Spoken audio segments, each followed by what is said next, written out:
सबैजनालाई नमस्कार।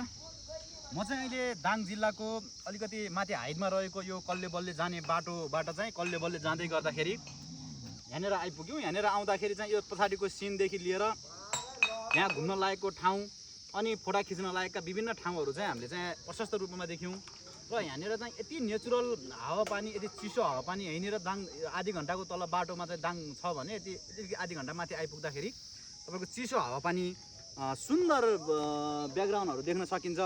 हामीले यहाँ चाहिँ केही घुम्नको लागि आज तिहारको दोस्रो दिन आज हामी चाहिँ केही घुम्नको लागि चाहिँ यहाँ आइपुगेका थियौँ र यहाँ यति सुन्दर ठाउँ छ, यति सुन्दर ब्याकग्राउन्डहरू छ।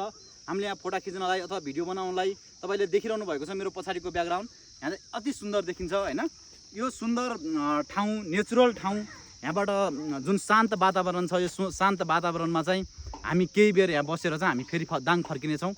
अहिले नमस्कार, धन्यवाद। यति हो, कुराकानी सक्यो, काम खतम।